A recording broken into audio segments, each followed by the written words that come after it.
नमस्कार। मुद्दा तो है मैं आपका स्वागत है। मैं हूं आपके साथ ब्रजेश चौक से। आज मुद्दा है इतिहास पर फिसलती जुबान, लेकिन हम बात करेंगे इस पर शुरू हुए सियासी घमासान की। राहुल गांधी ने टंट्या भील की जन्मस्थली बड़ौदा हीर में कहा कि अंग्रेजों ने टंट्या मामा को फांसी पर चढ़ाया और आरएसएस की विचारधारा ने अंग्रेजों की मदद की। उनके इस बयान पर बीजेपी हमलावर है और राहुल गांधी के ज्ञान पर सवाल उठा रही है।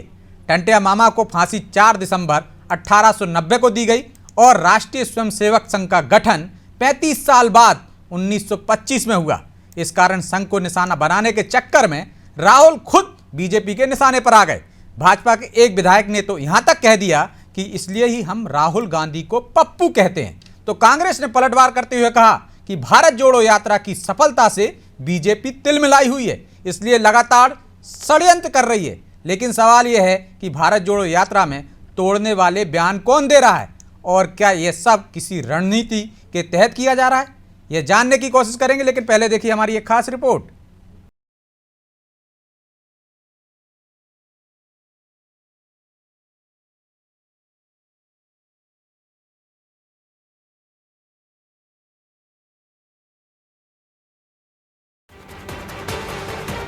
भारत जोड़ो यात्रा में राहुल गांधी का इतिहास बोध मध्य प्रदेश में विवाद का विषय बन गया है। आदिवासियों को लुभाने की कोशिश में राहुल गांधी ने टांट्या मामा के बलिदान को लेकर आरएसएस को कटघरे में खड़ा कर दिया था, किंतु जब टांट्या मामा को फांसी पर चढ़ाया गया उसके भी लगभग 36 साल बाद राष्ट्रीय स्वयंसेवक संघ की स्थापना हुई।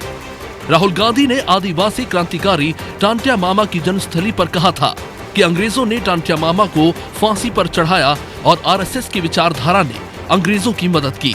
राहुल ने आदिवासियों को देश का असली मालिक घोषित करते हुए कहा कि बीजेपी ने आदिवासियों को वनवासी कहा है, इसके पीछे उनकी दूसरी सोच है।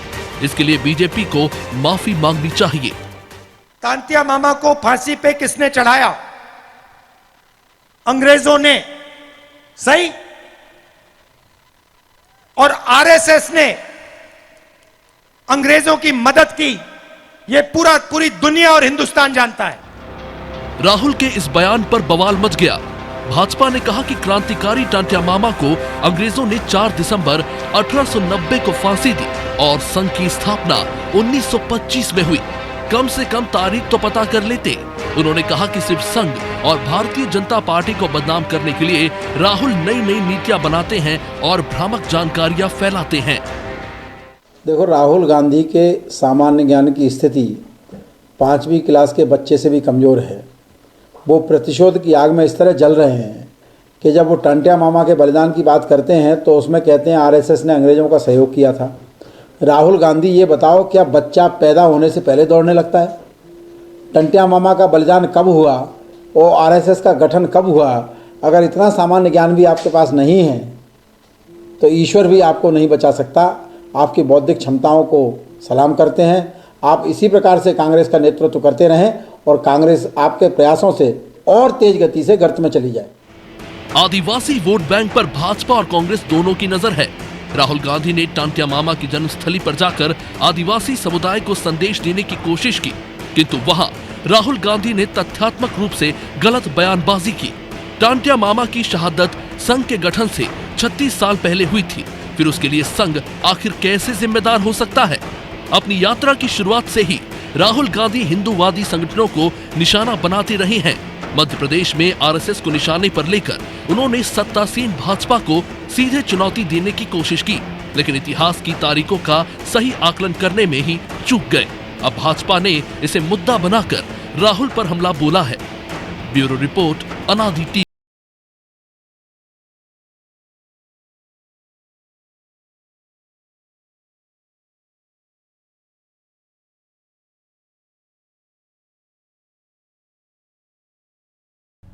तो इस मुद्दे पर चर्चा के लिए हमारे साथ जुड़ गए हैं आशीष तिवारी, बीजेपी के सह मीडिया प्रभारी हैं, शिवराज चंद्रोल, कांग्रेस प्रवक्ता हैं, और कुछ देर में हमारे साथ जुड़ेंगे संघ विचारक मयंक चतुर्वेदी। तीनों मेहमानों का बहुत बहुत स्वागत है। शिवराज जी, शुरुआत आपसे ही करते हैं। वैसे ही आप पर आरोप लगते हैं कि आप इतिहास मन गढ़ंत पढ़ाते हैं, गलत इतिहास बताते हैं। अब तो राहुल गांधी ने जिस तरह से कहा कि संघ अंग्रेज़ों की मदद करते थे और टंट्या मामा को जब फांसी दी गई थी उस तारीख का और उसके 35 साल बाद संघ का गठन हुआ। किस तरह से भ्रामक प्रचार कर रहे हैं।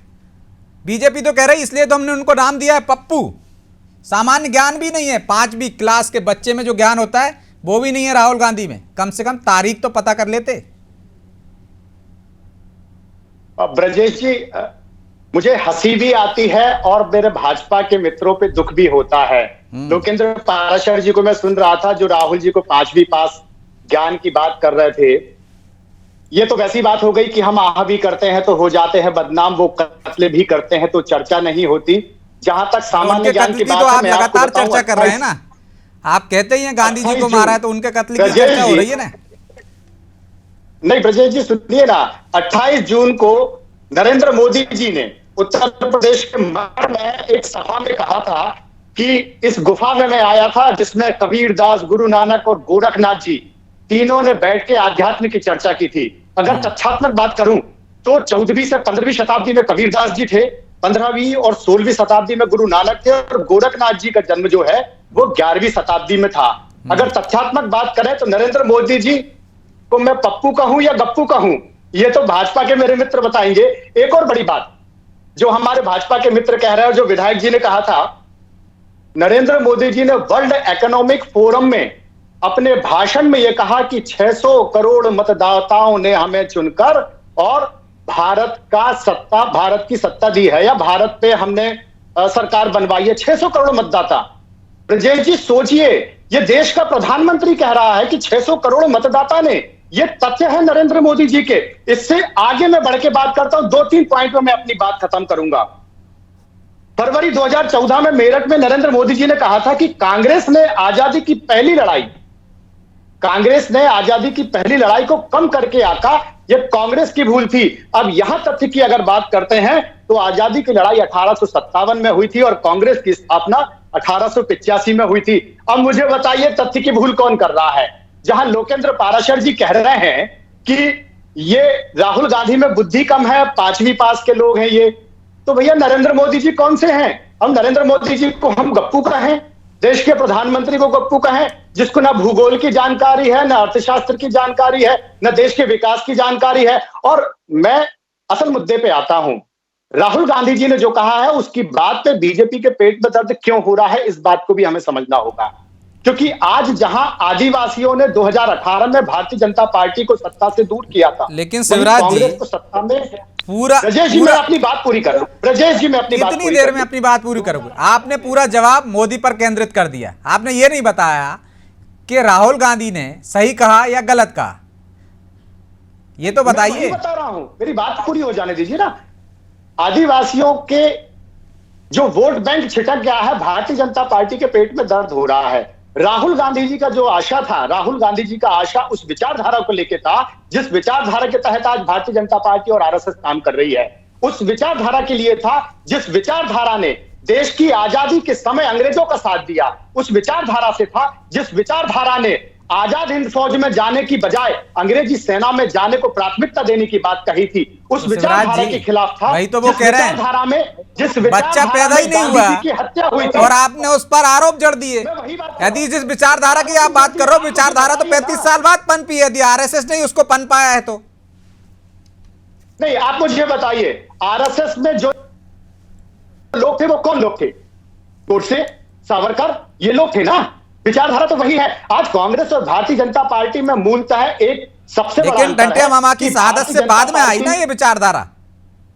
भारतीय संघ का गठन बाद में हुआ ना। चली आ रही ना। चलिए आपका जवाब ले लेते हैं मयंक चतुर्वेदी जी से, वो जुड़ गए हैं। ठीक है मयंक जी। जी नमस्कार सभी को। पहली बात तो ये कि शिवराज जी जो बात कह रहे हैं, उन्होंने जैसा कि आपने अभी बताया कि मोदी जी पर उन्होंने अपना पूरा उद्बोधन केंद्रित कर दिया। अरे भाई, बात जो है स्वाधीनता आंदोलन की हो रही है, बात संघ की हो रही है और बात राहुल जी की हो रही है।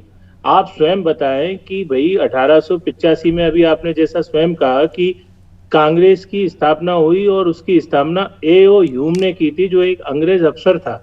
आपको मालूम होना चाहिए कि कांग्रेस जब स्थापित हुई थी तो वो केवल और केवल प्रार्थनाओं के लिए स्थापित हुई थी। और जो 1925 में राष्ट्रीय स्वयंसेवक संघ की स्थापना हुई है। टंटिया मामा का जो बलिदान दिवस है वो 1900 है और 1900 यानी 25 उसके नहीं, और 25 साल 1890 है, 4 दिसंबर 1890 को फांसी दी गई थी। है, हाँ, और 1889 उनका है। और इसके अलावा राजा शंकर शाह रघुनाथ शाह का जो है 1857 के करीब माना जाता है। तो आप ये बताइए कि ये जो हमारे जननायक हैं, जो स्वाधीनता आंदोलन आदिवासी ना कह के अनुसूचित जाति जनजाति बंधु इनको हम कहें, तो आप है ना संघ को कैसे घसीट रहे हैं? दूसरा, एक बात और शिवराज जी को पता होना चाहिए कि जिस गोडसे और सावरकर जी का जो नाम ले रहे हैं, उनका राष्ट्रीय स्वयंसेवक संघ से कोई लेना देना नहीं था, और ये स्पष्ट हो चुका है भाई साहब। और बिल्कुल बात बोल रहा है, मैं आपको तथ्यात्मक बता देता हूँ। महासभा जो है, ब्रजेश जी आप जो आ जाने दीजिए, उनकी बात आ जाने दीजिए, मैं आपके पास ही आ रहा हूं। पहला जब है ना प्रतिबंध जब लगा था गांधी जी की हत्या के बाद संघ पर, तो उच्चतम न्यायालय ने यूं ही जो है बिना साक्ष्यों के अभाव में जो है ये नहीं कहा हुआ कि भाई संघ, आप बताइए संघ पे एक आरोप सिद्ध हुआ क्या? एक आरोप सिद्ध नहीं हुआ। आप मालूम है आप जो कर रहे हैं, अगर संघ का कोई स्वयंसेवक आपकी इसी डिबेट को, इसी चर्चा को अगर मुख्य आधार मानकर अगर कोर्ट चला जाए ना शिवराज जी, तो आपको है ना अभी कोर्ट में जाके खड़ा होना पड़ेगा। गलत तथ्यों को प्रस्तुत करने के लिए गलत तथ्य मैं नहीं कर रहा हूँ। आप मुझे बताइए 1980 में नाथूराम गोडसे जी के भाई गोपाल गोडसे ने कहा था, आप इस तरह की स्वाधीनता आंदोलन में क्या भूमिका है, इसका थोड़ा अध्ययन कीजिए। अच्छा, आप मुझे ये बताएं, अरे आप तो कांग्रेस के है ना, आप शिवराज जी आप कांग्रेस के है ना, शिवराज जी ने आपके मुझसे नहीं बोला, अरे इनको चुप कीजिए भैया, शिवराज जी बीच में ना बोले, धमकी दे रहे हैं, मैं आपके बीच में नहीं बोला, मेरे को बोलने दीजिए। और सुनिए एक बार, अच्छा ये बताओ, महात्मा गांधी जी ने सत्याग्रह चलाए थे देश में, आप कांग्रेस के है ना?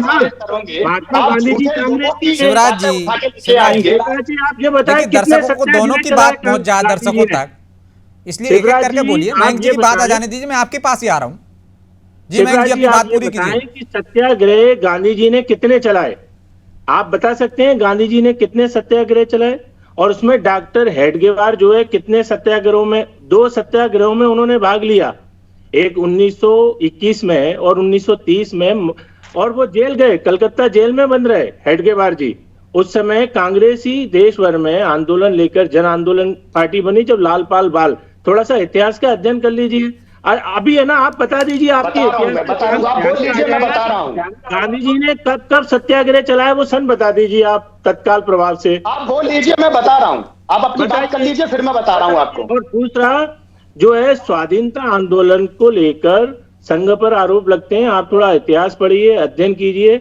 हमारे कई स्वयंसेवकों ने स्वाधीनता आंदोलन में अलग अलग जगह भाग लिया है, उसके ऊपर कई किताबें भी आ गई हैं, और उनका और इतिहासकारों ने लिखी है, ये किसी संघ के स्वयंसेवक ने नहीं लिखी है किताब, है ना, इतिहासकारों ने लिखी है, तो थोड़ा उसका अध्ययन कीजिए। तो आप भी जानते हैं, सावरकर जी ने खुद के महिमा मंडन की किताब लिखी है, मेरे पास है, मैं आपको भेज दूंगा, और दूसरी बात, 1910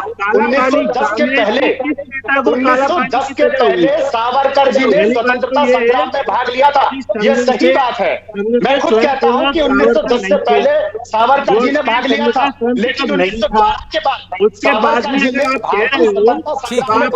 लिया। ठीक है शिवराज जी, मयंक जी, ठीक है शिवराज जी, वो ये कह रहे हैं कि संघ के नेताओं को तो काला पानी की सजा हुई थी, कांग्रेस के किसी एक नेता को काला पानी की सजा हुई क्या आंदोलन में? और इस तरह से भ्रमक क्यों? यदि स्वतंत्रता संग्राम में बाकी के लोगों ने भी योगदान दिया है, तो उनको योगदान को क्यों नकारा जा रहा है? आज ऐसे ऐसे महापुरुष सामने क्यों आ रहे हैं? कांग्रेस के शासन में क्यों नहीं आ गए? बिल्कुल नहीं नकारा जा रहा, बोलिए। बिल्कुल नहीं नकारा जा रहा है।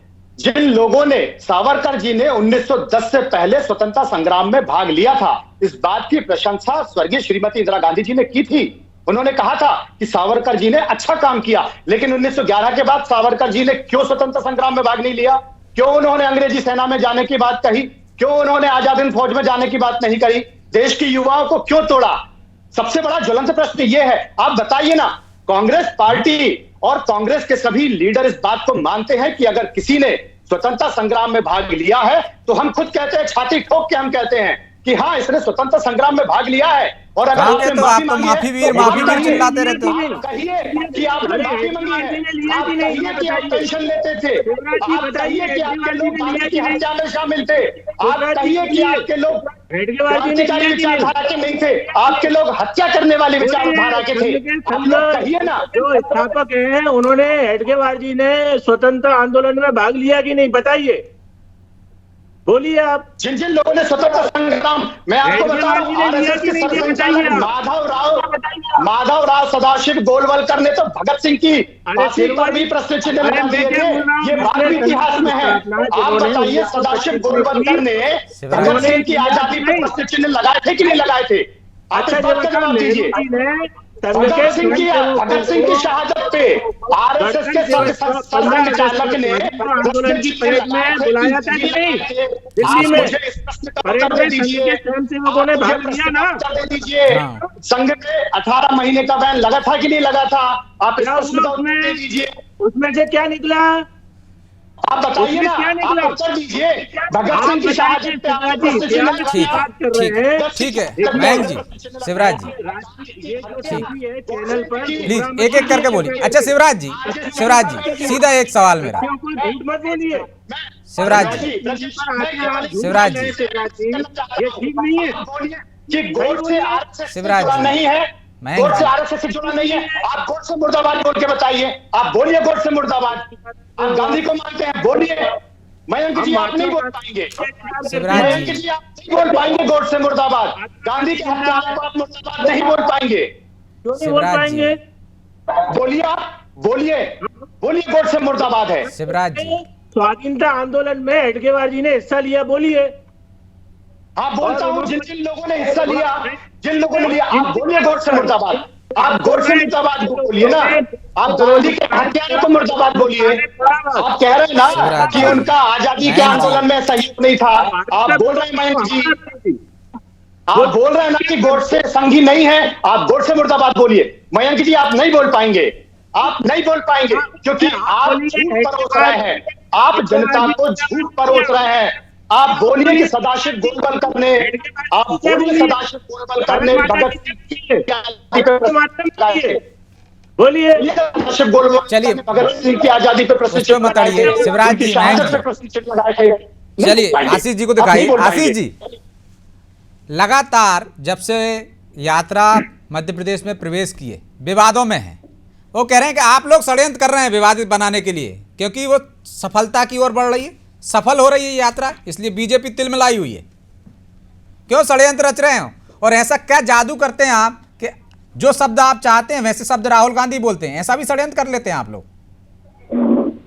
देखिए, भारतीय जनता पार्टी की इस यात्रा को लेके ना तो भय है और ना ही इस यात्रा से भारतीय जनता पार्टी को कोई फर्क पड़ने वाला है, ना उसके वोट बैंक में फर्क पड़ने वाला है, और कांग्रेस को किसी भी प्रकार से इस यात्रा से लाभ मिलने वाला नहीं है, पहली बात। दूसरी बात मैं ये कहूंगा, कांग्रेस के प्रवक्ता अभी जिस स्थिति में बोल रहे थे डिबेट में, तो वो डिबेट की मर्यादा को लांघ के बोलते हैं। और मैं पिछले 7 दिन से देख रहा हूं, कांग्रेस के जितने भी प्रवक्ता टीवी चैनल्स पे बोलते हैं, वो अपनी भाषा को अनियंत्रित करके बोल रहे हैं। और आपकी यात्रा निकले, यात्रा निकालना विपक्ष का काम है, निकालना चाहिए। हम भी विपक्ष में हुआ करते थे, हम यात्रा ही निकालते थे, यात्रा निकालना बुरा नहीं है, पर यात्रा का भाव अच्छा होना चाहिए, यात्रा का विचार अच्छा होना चाहिए था। और यात्रा का भी विचार और भाव दोनों अच्छा होता तो मध्य प्रदेश के अंदर ऐसे आरोप नहीं लगते। आपकी यात्रा जनजातीय क्षेत्र में जा रही है, और आप ही बताइए, आपने पहले अरुण यादव जी को उसका प्रभारी बनाया, प्रभारी बनाने के बाद उस यात्रा से उनको अलग कर दिया। ये कांग्रेस की गुटबाजी नहीं है। दूसरी बात, कांग्रेस के यात्रा के दौरान ही कांग्रेस बोल के रहे हैं आप। बड़े नेता के ऊपर उसकी ही पत्नी आप गलत बोल रहे हैं। आरोप लगाती है, आप गलत बोल रहे हैं। किया जाता है वो जनजातीय आशीष वर्ग जी, की आप महिला है। गलत तथ्य बोल रहे हैं। क्या सबसे बड़ी कांग्रेस- बात यह है कि कांग्रेस की ओर आप से डरे हुए बयान नहीं आना हैं। चाहिए था। आप अगर राहुल इस गांधी को यात्रा के गंभीरता दौरान से नहीं लेते ना तो फिर क्या राहुल गांधी जरूरत का है आपको बयान आया, प्रश्न चिन्ह खड़े प्रियंका करने जी की? का बयान आया। उनकी टी शर्ट पे आप उत्तर सवाल प्रदेश उठाते का हो, मैं एक ही उनके बात जूतों कहती पे रही, सवाल मैं उठाते हो, लड़की हूँ, मैं लड़ वो सकती कैसे हूँ, खड़े हैं लड़ इस बात सकती को हूँ, आप तो क्या देखते मध्य हो? प्रदेश की जब महिलाओं आप के लिए राहुल नहीं गांधी को लड़ेंगी? गंभीरता मध्य से नहीं प्रदेश लेते की महिलाओं तो के लिए भी आपको उन्हें क्या बोलना जरूरत पड़ेगा। है? यदि मध्य आपके प्रदेश की नेता भूमि में झूठ प्रवेश बोलते किया हैं। है, शिवराज तो जी। मध्य प्रदेश के लिए उन्हें बोलना प्रधानमंत्री पड़ेगा। झूठ बोलता उन्हें है, मध्य प्रदेश कहते के हैं शिवराज कि उस जी। देश चुनाव में के लोग घोषणा आशीष जी। पत्र पर भी बोलना पड़ेगा। उस घोषणा पत्र में लिखा था किसानों का कर्जा माफ होगा, उन्हें बोलना आशीष जी। पड़ेगा।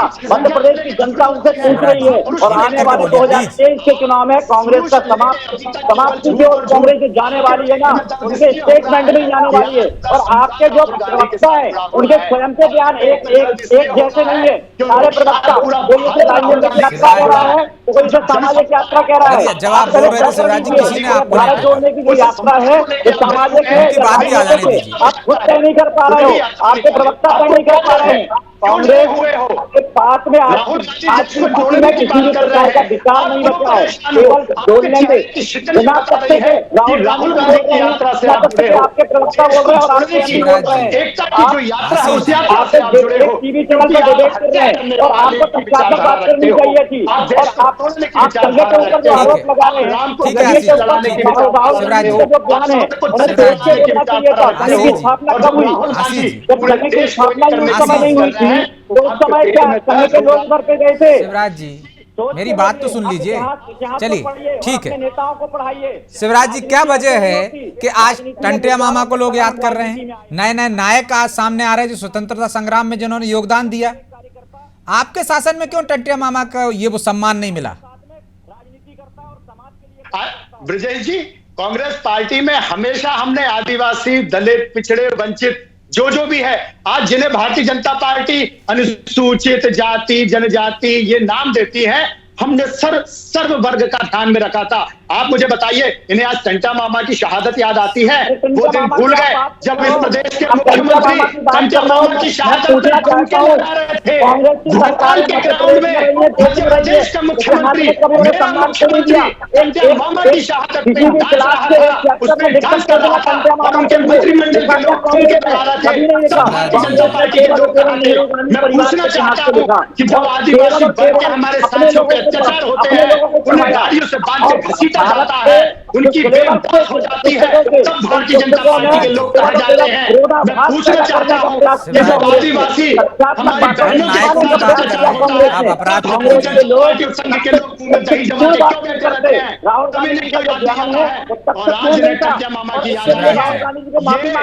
ये कालनेमी है ब्रजेश जी, जैसे कालनेमी था वैसे ये कालनेमी है। ये अपना विचित्र तरह का रूप लेके और लेकिन शिवराज जी, जो फुरकान है, फलनीकर हैं, टंटिया मामा हैं, इन तमाम नायकों को आज जो सम्मान मिल रहा है आपके ही शासन में मिल जाना चाहिए था। आप लगातार सत्ता में रहे हैं, इन नायकों को पहले सम्मान दे देते।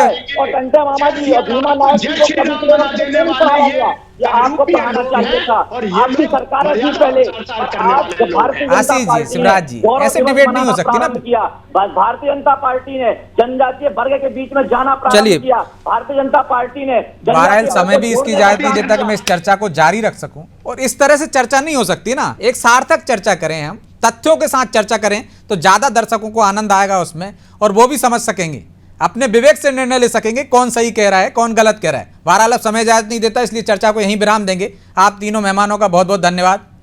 तो इतिहास सही पढ़ाया जाना चाहिए ताकि अगली पीढ़ी को सही इतिहास का ज्ञान हो। नहीं तो जिस तरह से राहुल गांधी को सुन रहे हैं हम, इतिहास को ही तोड़ मरोड़ कर पेश कर दिया। 35 साल का गैप। संघ की विचारधारा की बात कर रहे हैं, वो विचारधारा यदि हम देखें जब संघ का गठन हुआ तब से वो विचारधारा अमल में आई होगी, लेकिन यदि संघ पर निशाना साधना है तो फिर इतिहास से क्या, जो मन में आए कहिए। वीर सावरकर को आप कभी सम्मान देते हैं, कभी माफ़ी वीर कहते हैं। इतिहास में उन लोगों को पढ़ाया जाना चाहिए जिन्होंने वाकई में स्वतंत्रता संग्राम में योगदान दिया। नायकों को उनका सम्मान मिलना चाहिए, लेकिन ये सम्मान मिलने में इतनी देरी क्यों हुई, इसका जवाब तो कांग्रेस को देना होगा। बहरहाल मुद्दा तो है। मैं आज इतना ही, मुझे दीजिए इजाज़त और आप देखते रहिए अनादि टीवी। नमस्कार।